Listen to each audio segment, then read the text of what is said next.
So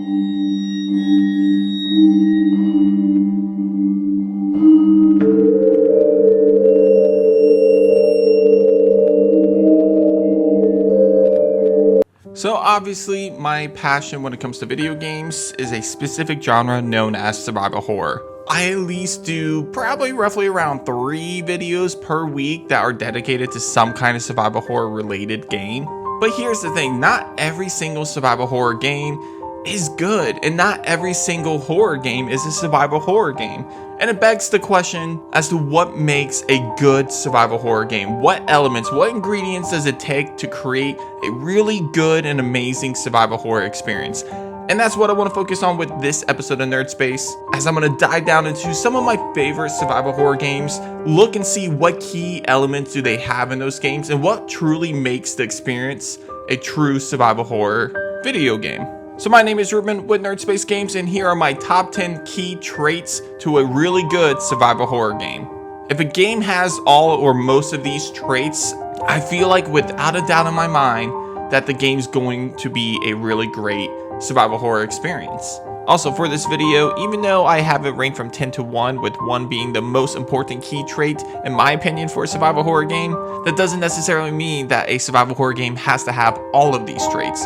While I do believe the more of these traits that it has adds to the survival horror experience, I still don't think it needs to have all of these traits. As you'll notice, some of the biggest survival horror franchises out there are missing some of these traits.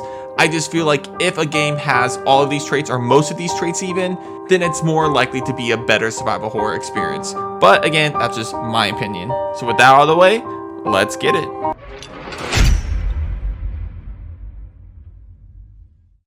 Number 10, iconic location. Location or locations, because actually a survival horror game could be in multiple different locations throughout the game. However, the fact of the matter is that the locations used in that game have to be iconic and memorable and really stand out to be a really good experience. Think Silent Hill, for example. Silent Hill has one of the most captivating settings, as it takes a small town in a very rural area, add some fog elements that make it have this creepy vibe to it, and take some locations throughout the town that you normally would see in your everyday town and turn them into a true nightmare. Stuff like the hospital or the elementary school. And this is a vital part to any survival horror game. You can't really tell a good story with survival horror if you can't find good locations that really help it kind of create a really interesting narrative story. And while survival horror doesn't need to have a perfect narrative story, it does need to have locations that really help kind of enhance the atmospheric core throughout the game. Like I said earlier, Silent Hill includes locations like a hospital and a school, locations that seem pretty basic. However, you take elements from that and you turn it into a true nightmare, and it creates a new horror as you're visiting these locations. Because, for example, kids scare the hell out of you whenever you think of an elementary school that is in a horror game, or a hospital might scare you when you think of experimented on patients or something like that. So the locations are extremely vital for every survival horror game, and they definitely have to be done in a specific way that truly creates the nightmare experience needed for a survival horror game. Number 9, enemy placements. So before I dive down into this specific element, this ingredient, I want to give a shout out to Mild Conviction, because I actually got this specific one, enemy placements, from his video, What is Survival Horror? And while I don't agree with everything Mild Conviction said in this video, I do agree with a good amount of them, including the fact that he mentioned that enemy placements is extremely vital when it comes to a survival horror game. Now, first off, why is enemy placement so important when it comes to survival horror?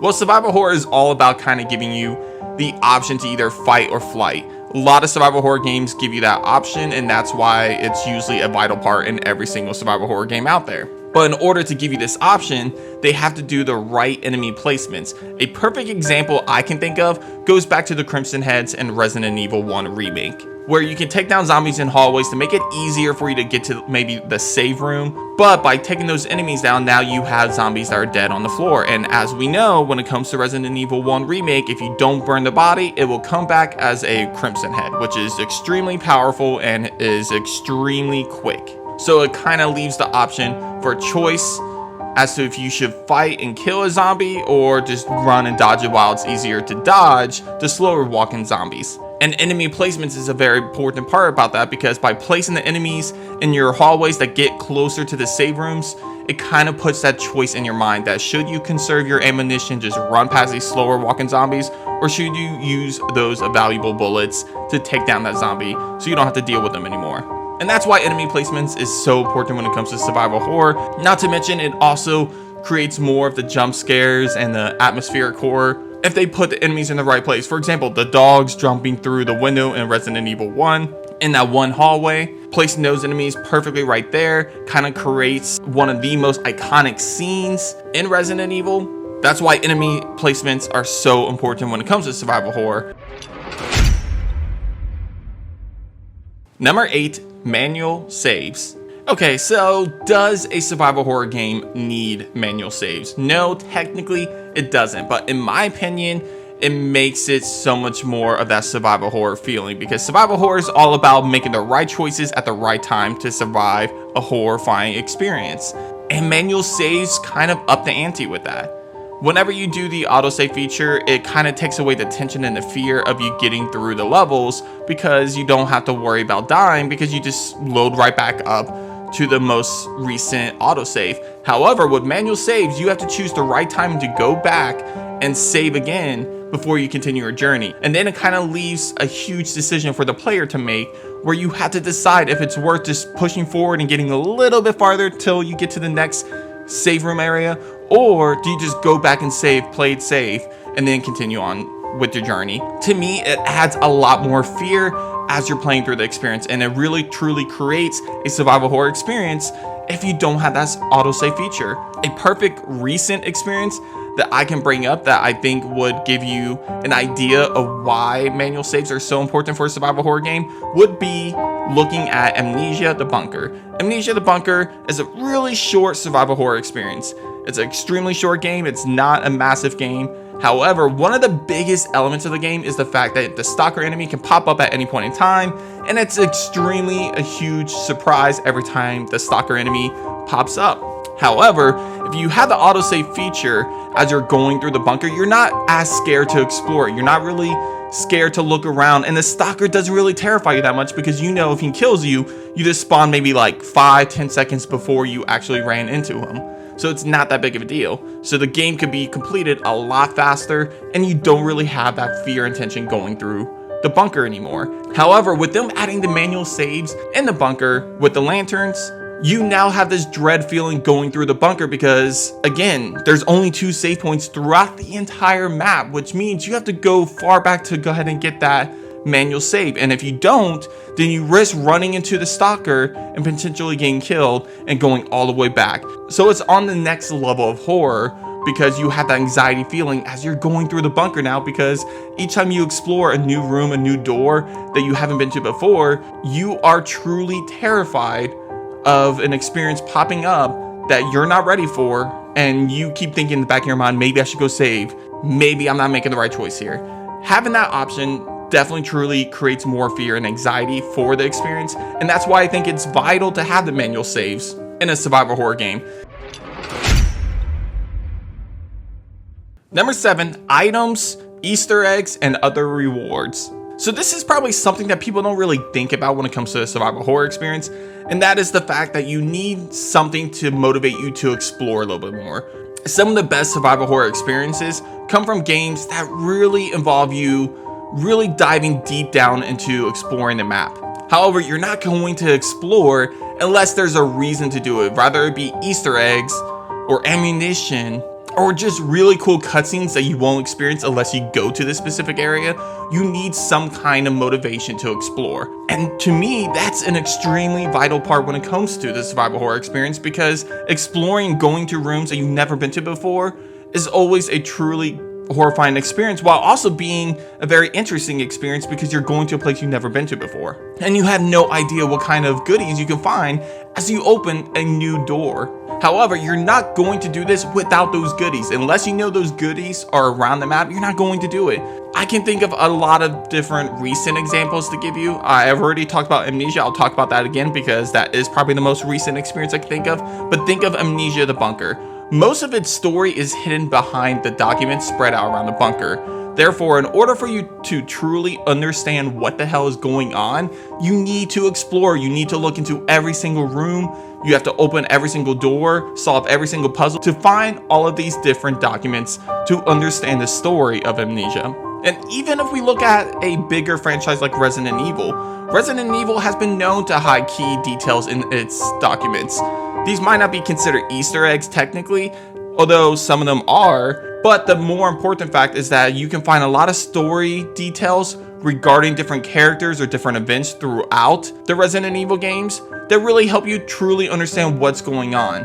And you're not going to figure this stuff out unless you explore and you go to places that you might not really want to explore, and you probably wouldn't if you didn't have that motivation to do it. There are so many different ways you can incorporate rewards, Easter eggs, and items to help motivate the player to explore a little bit more. And I think that's truly important when it comes to the survival horror experience. Number 6, atmospheric horror. So what do I mean when I say atmospheric horror? Well, honestly, this is a combination of a lot of different things. The first and foremost thing I can think of that really helps enhance atmospheric horror is the music. Music is extremely important when it comes to creating that atmospheric horror and that anxiety feeling that you get as you're going through maybe the RPD station or Silent Hill's hospital. Doesn't matter, that sound, that music definitely enhances that feeling that you feel as you're going through that location. Hell, right now I have the Silent Hill 2 music playing, and I'm sure that's giving you guys one or two different feelings right now. Either one, you're getting that nostalgia feel as you remember your memories of exploring Silent Hill 2 for the very first time. Or two, that creepy, mysterious dread feeling that you're getting just from the music alone. If you didn't focus on my voice, of course. That is a perfect example of what music can do for the atmospheric horror. I mean, imagine your first time going into the RPD station. Do you remember the iconic music that plays when you first walk through those double doors of the RPD station?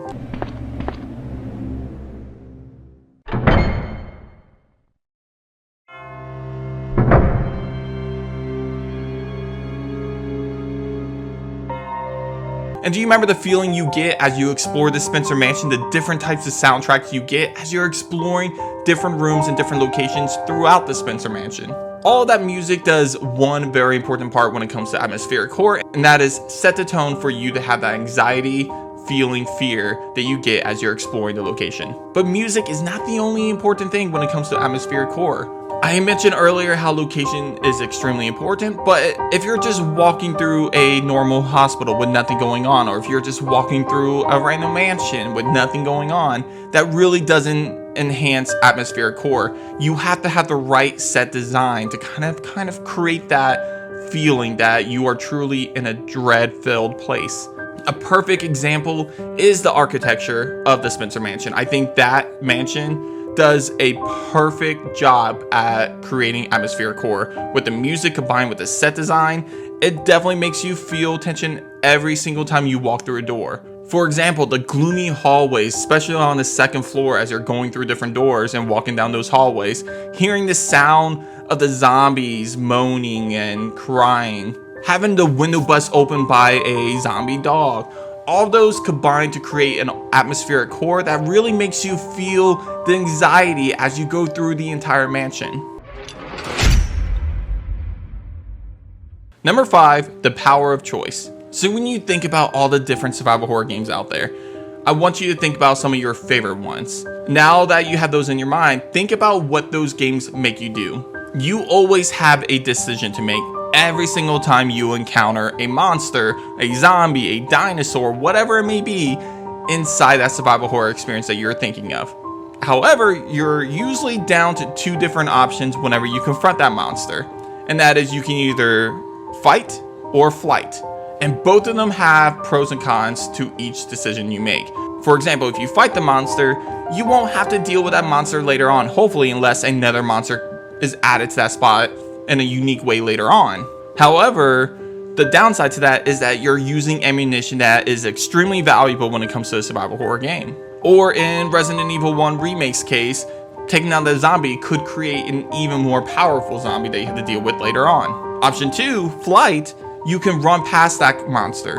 And of course, you get to conserve ammunition, and you don't have to worry about using any bullets, which, like I said, are extremely valuable in a survival horror experience. However, the downside of this is that means when you return back to this room, you're now going to have to fight again and again and again each time you come across this room. And the downside to that is that you are now put at risk of getting injured and attacked by that monster every single time you encounter that room. So then you have to think, is it worth it to continue on running past this monster every single time, or is it better just to use those bullets and just put the monster down once and for all? That is the power of choice in a survival horror experience, and having that choice increases the survival horror experience dramatically. Number 4, inventory management. I don't think a lot of people realize how important inventory management is when you're creating a survival horror experience, because inventory management is a big part of the survival part of survival horror. If you're playing a survival game, you want to manage your inventory. You can only carry so much equipment on you as you get through the game in order to survive, and you have to choose wisely about what items are more important to you throughout the experience. Now, I will say this is, again, something that isn't required to be a part of survival horror, because there are a lot of games out there that are survival horror experiences but do not feature inventory management. A perfect example of a series that is definitely considered survival horror but doesn't have inventory management would be the Silent Hill games. Those games, you don't really have inventory management. It's pretty much just a pause menu, and you can carry as much items as you can possibly want to carry. And while I still consider Silent Hill a survival horror experience, it is missing one key element, one key ingredient to a survival experience, in my opinion. That being said, that doesn't take away from Silent Hill. It's still an amazing survival horror experience because it has a lot of the other elements on this list in that game, to where, in my opinion, it comes off as a good survival horror experience. However, having that inventory management section, that ingredient to a survival horror game, definitely ups it to a new level, to where it adds another layer of fear, pun intended. Because now that you have that layer of fear added, you now have to worry about which items do you think you need to keep on your possession at all times. Do you want to carry that shotgun that might take 2 different slots in your inventory and then only leave you with 4 additional slots for ammunition or healing items? Or do you want to carry a handgun instead, so that way you get 1 additional spot for healing items? So yeah, inventory management, while not required for a survival horror experience, is definitely something that adds another layer to a good survival horror experience. Number 3, exploration and backtracking. So I really touched on this a lot earlier on when I was talking about the items, Easter eggs, and rewards, and how important it is to have motivation for the player to explore the map a little bit more. However, exploration and backtracking should have its own spot on this list, because it's extremely vital when it comes to a survival horror experience, and that's why it's so high up on this list. When you think of some of the best survival horror experiences that you have played and that you can think of right now, you probably remember experiences where you have to go back to a specific location in order to get key items, or you have to go unlock doors that were previously locked earlier on in the game. This is a perfect example of backtracking and exploration, which is very familiar when it comes to a survival horror experience. Why is this so important in a survival horror game? Well, like I said, exploration is a huge part of survival horror. You have to look around and make the right choices to go to specific rooms that you don't necessarily need to, but you would want to get maybe documents that pertain to the story details, or weapons and ammunition that can help you with boss fights. And you only really do this if you get the option to explore. Now, I'm not saying that every survival horror game has to be an open world. As a matter of fact, most survival horror games are not full-blown open worlds. But when you think about it, they're kind of a miniature open world. Think Resident Evil, think Silent Hill, think Tormented Souls, Amnesia. All of these games are actually considered semi-open world when you think about it. It's not a linear path that you have to go across. I mean, it is, but you don't always have to do it in a straight line. You get to zigzag, go to this room first, go to this room first. I keep using Resident Evil games as a perfect example, but that is because they are the true epitome of a survival horror experience. But think Resident Evil 1 or Resident Evil 2. Resident Evil 1, you find yourself collecting an armor key, or a sword key, or a helmet key, and each of these keys would open multiple doors. For example, the armor key will give you access to, I think, roughly 4, maybe 5. I think it's 4. I don't remember 100%, but it gives you access to multiple different rooms that you normally wouldn't have access to without this key. However, there is no order for you to go to these rooms. This is a perfect example of semi-open world. Another example for a recent game, Amnesia The Bunker. When you get to the first save room that has the generator in there, from this point on, it is now a semi-open world experience for you, because you can go down any path, you can go any direction you want to achieve these miniature goals that add up to the final goal to get you to the point where you can try to escape. However, there is no required order for you to do this in. Number 2, puzzle solving. So early on in the video, I mentioned atmospheric horror and how it adds a lot of anxiety and fear as you get through the game.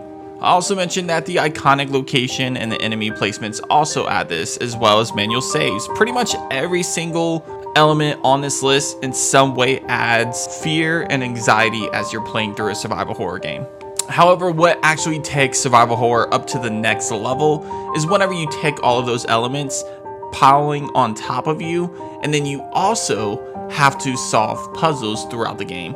That's probably my favorite part about survival horror games, actually, because they seem to have some of the most interesting and out-of-the-box thinking puzzles in any video game out there. And when you add that to the fact that you're also having that fear of dread and anxiety as you're getting through the game, and you have to learn to kind of push these feelings down inside you so that way you can get through the puzzle, it adds a whole nother layer of gameplay, and I absolutely love that. Puzzles probably are not needed for a survival horror game. However, in my opinion, it definitely ups the ante for them.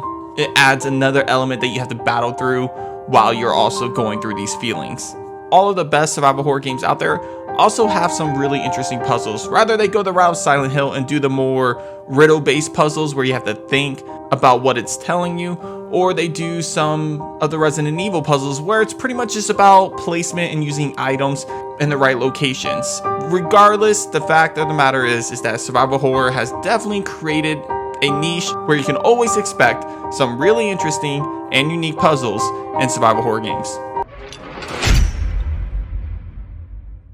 Number 1, limited resources. Of course, for a survival game, limited resources is something that has to be included in any survival video game. It doesn't matter if it's a survival horror or just a plain out regular survival game. It has to have limited resources. Otherwise, there's no dread or fear of using items and bullets and resources unless you're running low on them or you have a limited supply of them. And I think this is probably the most important part for a survival horror game specifically, because you are encountering multiple zombies, monsters, whatever the villain monster type archetype is in these games. Because you are encountering so many of these creatures, you might think that you want to go ahead and go guns blazing and take out every single monster you come across.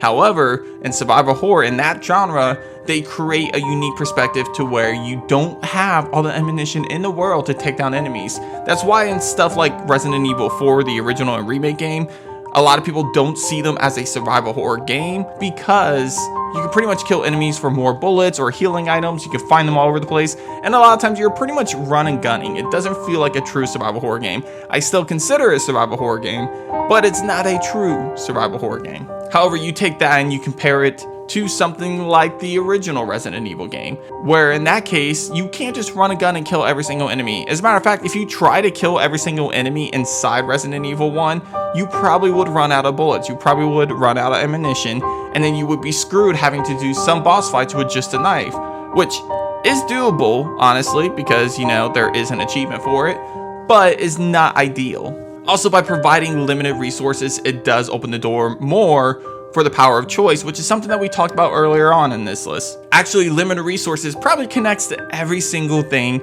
on this list except for maybe 1 or 2 things. It forces you to backtrack or explore a little bit more so you can get more ammunition and more resources to battle the creatures. It adds more anxiety and fear so you get that more aggressive atmospheric horror. It provides items and rewards that are used to motivate the player to explore. Enemy placement is even more vital because now you have to make sure you are killing the right monsters and using the right resources to stop those monsters while also learning to avoid the rest of them so that way you don't run out of bullets for the boss fights. Or even inventory management, where you can only carry a specific amount of space in your inventory, and then you have to choose what's more important to you: more bullets, more weapons, or healing items. So that's what I'm talking about when I mean limited resources. It actually adds a little bit to each thing on this list, to where it has to be number one, since it connects to every single thing just about on this list. And in my opinion, it's probably the most important aspect of a survival horror game.